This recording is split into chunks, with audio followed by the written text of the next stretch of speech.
It's the festive season period and time to sit back and rest after a long year. However, not everyone rests this time, especially parents who are constantly looking for ways to entertain their children as schools are closed. Well, if you're a parent and looking for tips to keep young ones busy, Afrika Tikkun Bambanani program, a storytelling initiative, could help you. Renowned storyteller and activist Dr Gcina Mhlophe joins me now to chat more on the project. Dr Mhlophe, very good morning to you. Thank you so much for your time.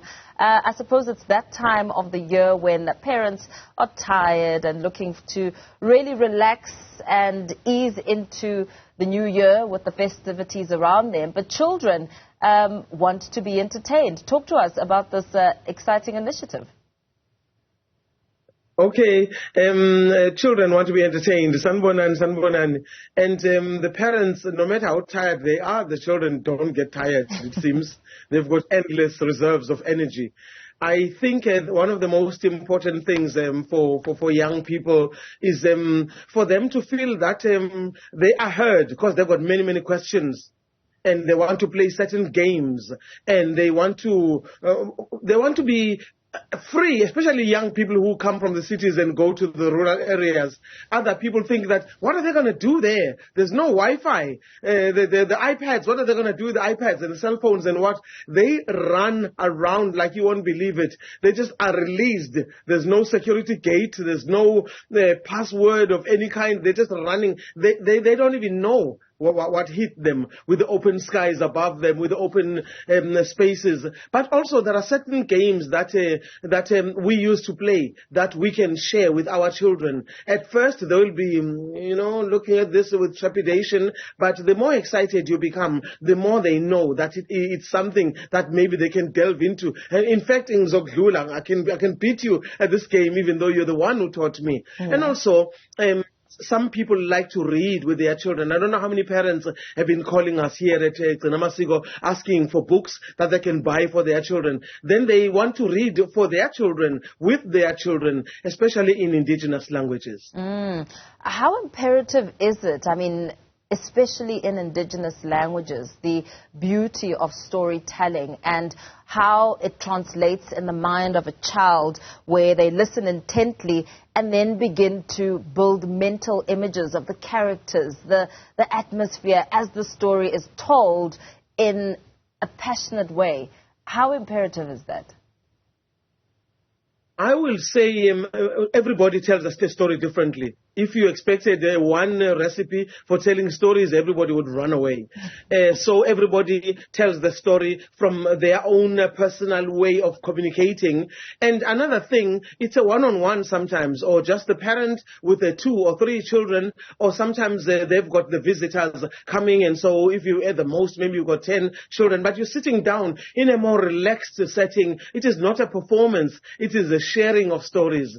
But another thing, when I was young, I was confused when my grandmother used to say to me that she used to be 6 years old. Like, how on earth can you be 6 years old when you're a grandmother?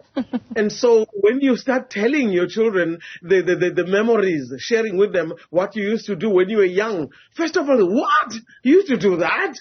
And slowly, as you are sharing these memories, there's a bond that is created. So it's not only telling stories per se, it is sharing memories and passing on these, and also talking about certain uncle so-and-so, grandmother so-and-so, and they get to know these names and these people, what they used to do, what they used to say, and at weddings, oh, these are the songs we used to sing. This is the things we used to do. So it's about just communicating, and not everybody is lucky enough to have both their parents still alive or to have their grandparents. But when you are there with them and they make the time to talk to you, maybe you can park grandmother Google and listen to the people in your own family who care and love you. Yeah, absolutely.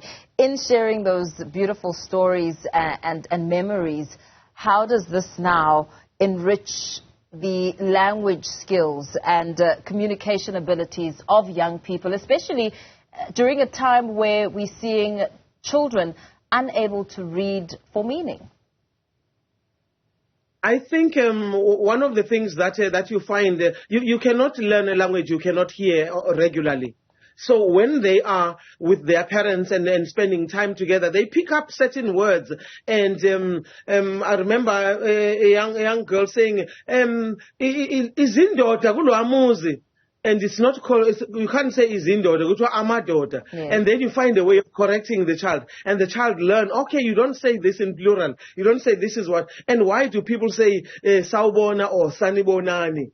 Why do people sing this song so regularly at certain times or in church or whatever? And as you are answering those questions, you are building up their vocabulary.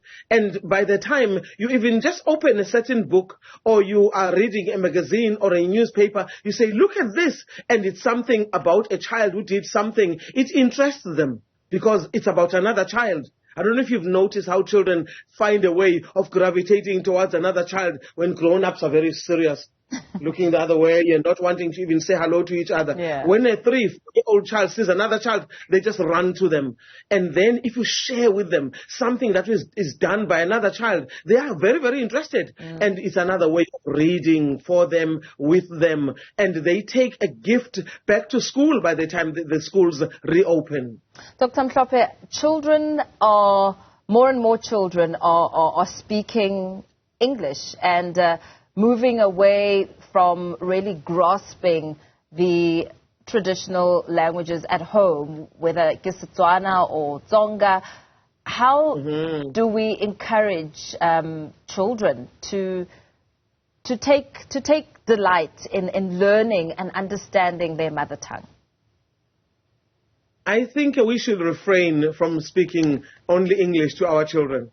I think we must speak our mother tongues. You see, children learn by watching us and seeing how we interact with one another in our languages. We shouldn't speak our languages when we want to hide something from our children and then we speak to them in English. We can't do that. We've got to constantly share and give them the treasure of their mother tongue, because we speak our mother tongues from learning with our parents, our grandparents, our communities speaking. So please, South Africans, I'm begging South Africans, because this is the problem that came with freedom. Before we gained our freedom, people spoke their mother tongues. Once we gained our freedoms, we decided, we're going to be fake Americans. We're going to speak English. Please, can you be kind to your children? Share your mother tongue with them and see the value, the richness. There are certain expressions that you can't find in any language. And when you sing certain songs, you think, wow, there's the beauty. So please share the treasure that is our mother tongues, because that's our heritage. And when we do that, our children will thank us many years later. You see, when they travel overseas, one of the first things people ask you is, what do you say this in your mother tongue? I don't know. I don't speak any Zulu.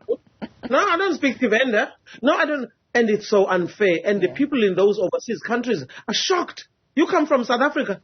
You're supposed to be Zulu speaking or Xhosa speaking or Tswana or Mopedi, and you don't speak your mother tongue. What happened?